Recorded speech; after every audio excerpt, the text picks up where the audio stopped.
Initial hearings on the Boulder grocery shooter have begun. Details on an alleged anti-Asian attack in Texas. And the Olympic torch starts its move from Japan. Broadcasting live from the University of North Texas, this is ntTV News at Noon.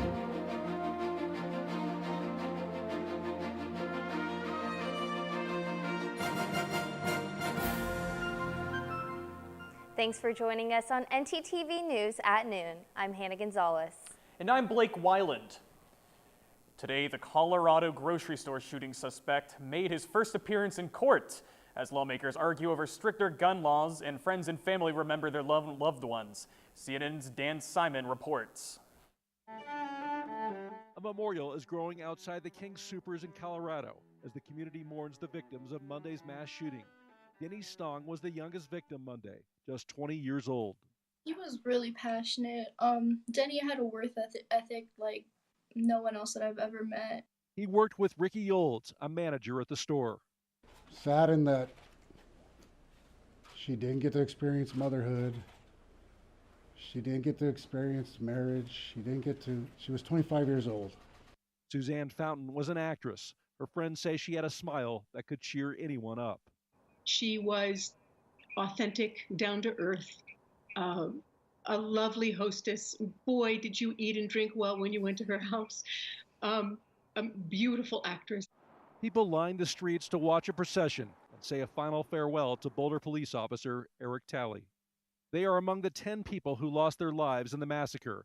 Now investigators are reconstructing what happened Monday and searching for a motive. They are also questioning why the suspect chose this particular store, 30 minutes away from his home. The FBI is interviewing his friends and relatives and searching through his online history, a law enforcement source tells CNN. In Washington, D.C., the Biden administration says the president may take executive action to advance stricter gun rules. If we want something to be permanent, if we want it to be lasting, we need it to be legislation. But there are also executive actions under consideration. And on Capitol Hill, Colorado Senator Michael Bennet urging his colleagues to take action. Our failure to act has helped create these conditions, and we can't wait any longer. The Senate needs to act. Meanwhile, for the Boulder community through its grief, outrage over the senseless violence that happened here. I'm angry because this could be anyone's town. As the city mourns the members of their community taken far too soon. It seems like, enough time passes where we forget the last shooting and then another one happens and we don't do anything about it. We don't act on it. And I think that's really frustrating to see. You keep losing lives and innocent people. A total of 10 lives were lost in the shooting. The suspect is facing 10 counts of first-degree murder. The judge ruled that the suspect will remain in jail without bond. His next hearing has not been set yet, but the judge says it will be within the next 3 months. Investigators are still processing the crime scene. The suspect still hasn't given a motive behind the shooting, and his attorney says his mental health will need to be assessed. Blake, I don't mind the temperature that much, but I just wish we could see the sun. I can't agree more, Hannah. Let's go to our weather anchor, Jessica Jalal, to find out more. Thanks, Hannah and Blake. So we're not going to be seeing any sun today. As you can see here, it's going to be cloudy for the most part. We have a current temperature of 51 degrees. It does feel colder at 42 degrees because of that wind speed of 15 miles per hour heading west. Let's move on to tonight's conditions to see if it's going to be the same. So the low is going to drop down to 49 degrees. It's going to feel pretty similar at 48 degrees, but we have a wind speed of 10 miles per hour heading west later today and clear skies. Let's move on to tomorrow's forecast. So I have good news for Hannah. It's going to be sunny and clear skies. We have a temperature of 77 degrees. It's going to feel colder at 73 and a wind speed of 15 miles per hour heading south. Now, Texas weather can't stay like that the entire time, so tune in later for our full weather report to see what's going to happen next. Back to y'all. President Joe Biden will hold his first formal news conference this afternoon. Biden is expected to address the next steps in the country's coronavirus vaccination strategy, as well as highlighting his passing of the $1.9 trillion relief package.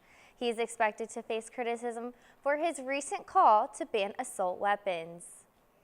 The Biden administration recently announced the total number of migrant children in custody was more than 16,000. Reporter Ed Lavandera is in Val Verde, Texas, with the latest on how Border Patrol is dealing with the rise in immigration. The activity has been picking up, and I've got a feeling that, the worst is yet to come. Val Verde County Sheriff Joe Frank Martinez is taking us to the edge of the Rio Grande in Del Rio, Texas, to a spot that's become a landing point for several thousand migrants in recent weeks. As we show up, one of his deputies and a Border Patrol agent have apprehended a family from Venezuela. Well, this little group right here, I think it's 42 that my deputies have personally handled today. When he looks across the river to the Mexican side, they spot another family crossing.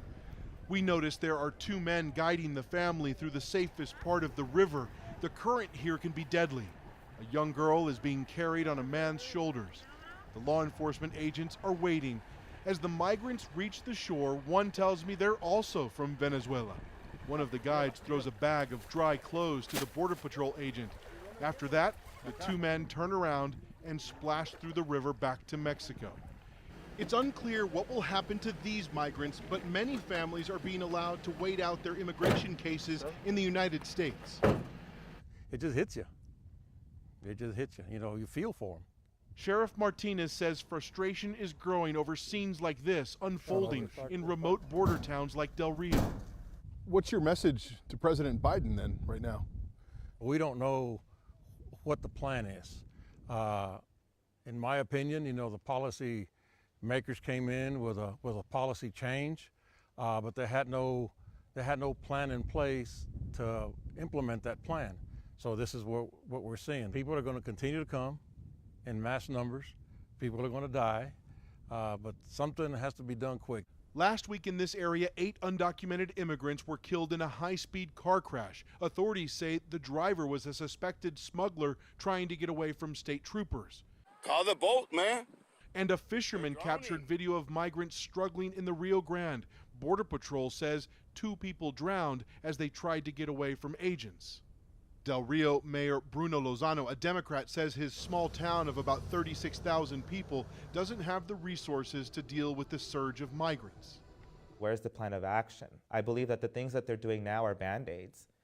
It's a Band-Aid. An old Del Rio city building is where the Val Verde Border Humanitarian Coalition helps migrants who've been released from custody. The group's director says they're seeing about 100 migrants a day now.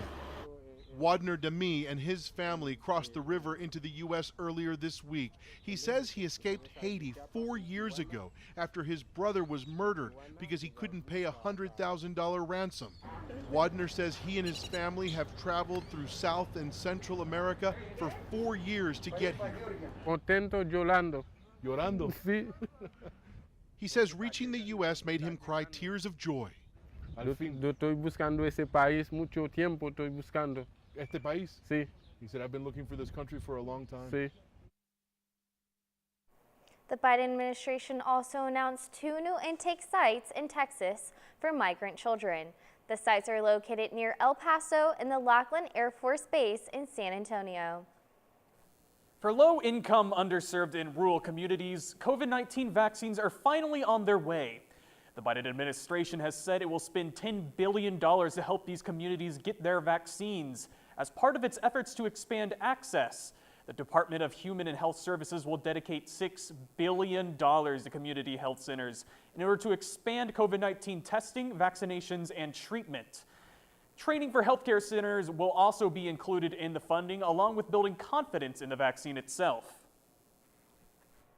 14 states, including Texas, are suing the Biden administration over repealing Keystone Oil Pipeline's expansion permit.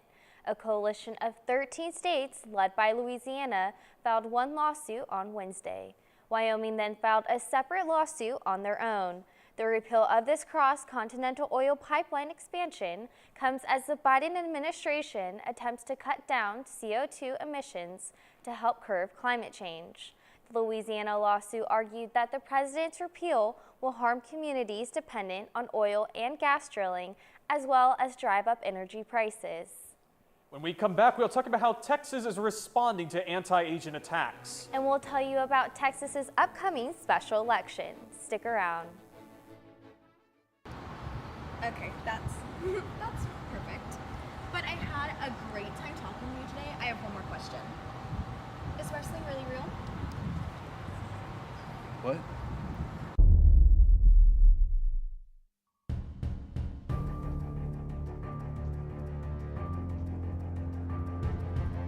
You've made yourself a target, James.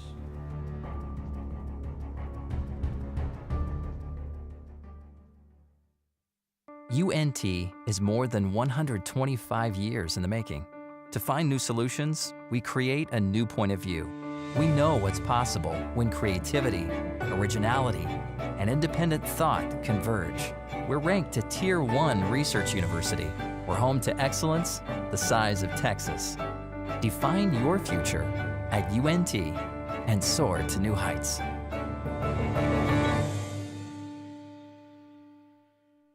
It's that time of year where everyone plays a dangerous game with the flu. Going in uneducated, you run the risk of symptoms like cough, migraine, and fatigue. Don't be like this guy. Combat the flu with cough drops, ibuprofen, and a good night's sleep. Be smart, don't catch the flu.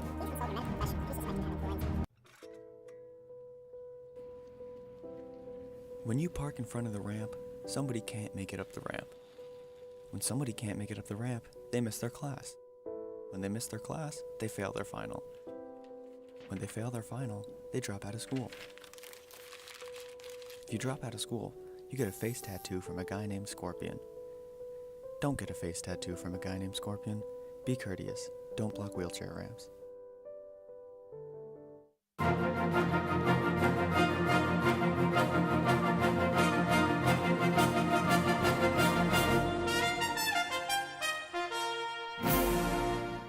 Two African-American women in Texas were recently charged with assault at an Asian beauty store. The owners of the beauty store say the two women were making racially charged insults. However, the two women say they were the ones being racially profiled. The confrontation was caught on surveillance camera. The owner of a Houston beauty supply store says she was punched in the face by a customer who made racial insults. The owner's son rushed over as the scuffle unfolded. Like, you little Asian girl. That's what she remembered. Now, the two women charged in that case are telling their side of the story. I felt like we was getting profiled because it was a group of black women, young women at that point. Dakisha Williams says her group was followed by the store owner when they went inside. They showed you certain clips of the video to make it seem like it was these angry black women just randomly attacking people, and that's not the case. Williams says she was trying to break up the situation. I never touched anyone. I never said anything to no one. Things moved outside, and the video shows this vehicle move towards the owner's son and his father. They say they were nearly run over. Keandra Young responded to that. If somebody's jumping in front of your car with a weapon and you're trying to back up, I have somebody in the front of me and the back of me. I have no choice but to go forward. The owner's son, Sung Jun Lee, says the group of women returned after being asked to leave for knocking down a wig display, during which he claims they also made racial comments about Asian people. We do our job. We're not like following them, we're not watching them. He says his mom was the one who got attacked, and the video speaks for itself. Nothing is edited, and we're not lying. The charges filed against the two African-American women come on the heels of a rise in Asian American hate crimes across the U.S. Dallas Mayor Eric Johnson has declared tomorrow, Friday, March 26, as Stop Asian Hate Day. The declaration follows a rise in anti-Asian American attacks across the U.S. Texas currently ranks fourth in total number of anti-Asian American attacks, and Mayor Johnson says, quote, Stop Asian Hate Day will help us mourn and renew our commitment to stopping poisonous hatred against our diverse community. And while we're on the topic of Dallas, the Parkland Center for Clinical Innovation has announced that COVID-19 fatalities have become the leading cause of death in the county. COVID-19 related deaths in Dallas County saw their steepest spike starting in December, according to the PCCI. This was due to the increased travel during the holiday season on December the 21st, 2020. Deaths due to COVID stood at 1,841, but in the following 3 months, that number more than doubled. The Chief Analytics and Information Officer at PCCA, Vikas Chowdhury, said, quote, "Starting in December, we saw a startling spike of deaths due to COVID-19 that represented more than all of the deaths in the previous months we had experienced during the pandemic. This offers a valuable lesson going forward that we must remain vigilant to protect ourselves, our families, and our friends." Despite this, the Parkland Center for Clinical Innovations is hoping that Dallas County will reach herd immunity for COVID-19 by mid-June. Blake, with that tornado warning last night, we can only hope our weather stays normal. You're absolutely right, Hannah. Let's go to Jessica Jalal to find out more. Jessica?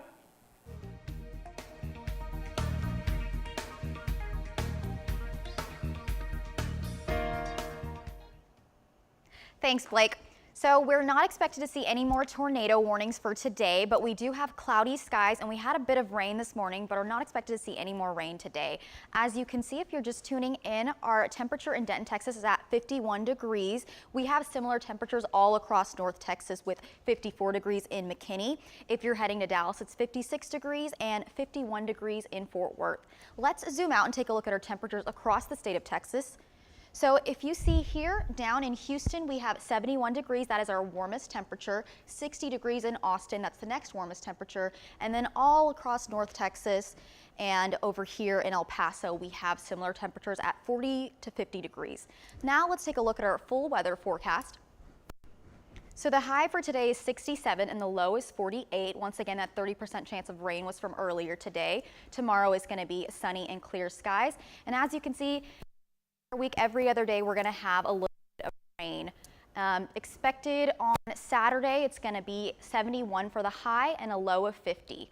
And that's it for our full weather forecast to prepare for that rain, and back to y'all at the desk. Thanks, Jessica. Hey Blake, have you registered to vote yet? I have. The presidential election may be over, but there is a special election coming up. Kevin Pacheco has more.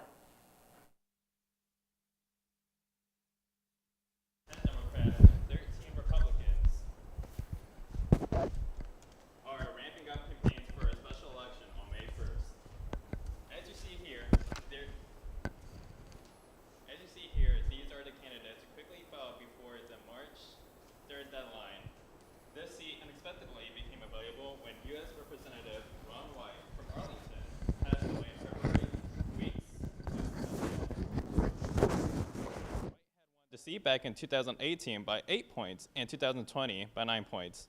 The candidates will be competing for Texas's 6th congressional district. Election date is May 1st, so make sure to fill out your application by the voter registration deadline on April 1st. That's all I have for now. Back to you at the desk. Thanks, Kevin. We come back, a hidden dining gym in downtown Denton. And exciting news on the Olympics. Stay with us.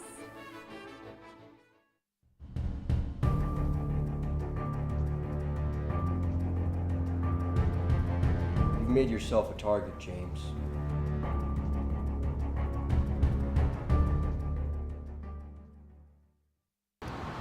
Okay, that's perfect. But I had a great time talking to you today. I have one more question. Is wrestling really real? What?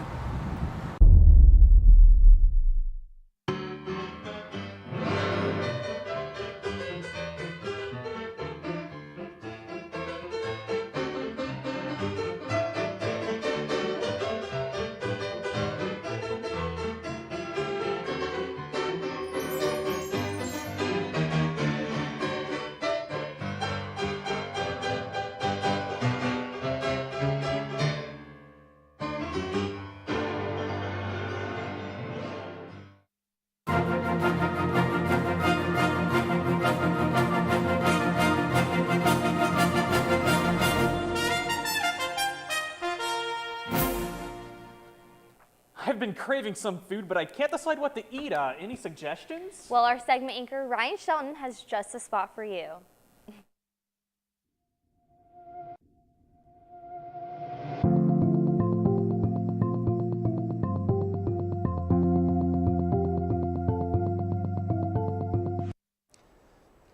Thanks, guys. Well, today I'm taking a look at my favorite little hideaway in an alley in downtown Denton.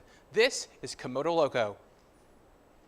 can get Japanese food with a Latin kick. I sat down with the owner, Kyle Kruger, to learn more about this fusion paradise. We got the name from a long list of brainstorming.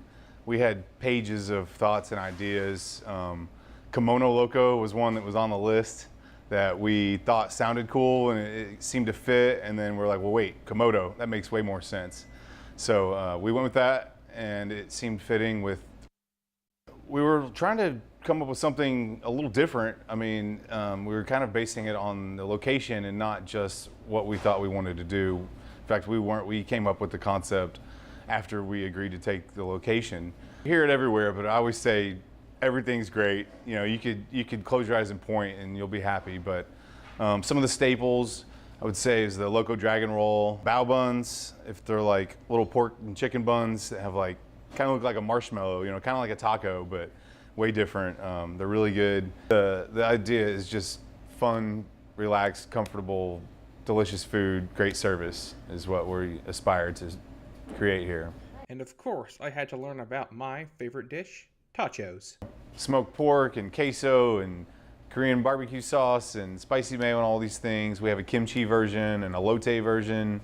They're really good. Kids love them, adults, everybody. They're really good. Personally, my favorite item is, of course, the tachos and their delicious new Japanese chicken sandwich. Back to you guys. Thanks, Ryan. Japan is just beginning to celebrate the start of the Olympic torch relay. The lighting ceremony begins the 4-month countdown until the Tokyo Summer Games. An estimated 10,000 torchbearers will travel through Japan with the flame before it reaches its destination at the Olympic opening ceremony on July 23rd. Do you think I could go to the Olympics, Hannah? Blake, you know I'd love to see that, but maybe we should leave sports to our sports anchor, Jalen Jackson. You're probably right. Jalen, what have you got for us today? Don't ever give up on your Olympic dreams, Blake. You can do it. We'll be talking about some possible transfers from the Mean Green, as well as some NBA trades and a great NFL free agent pickup for the Cowboys. Find out who when we return from the break.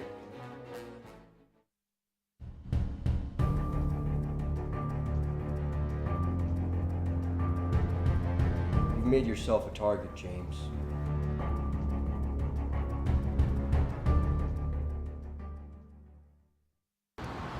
Okay, that's perfect. But I had a great time talking to you today. I have one more question. Is wrestling really real? What?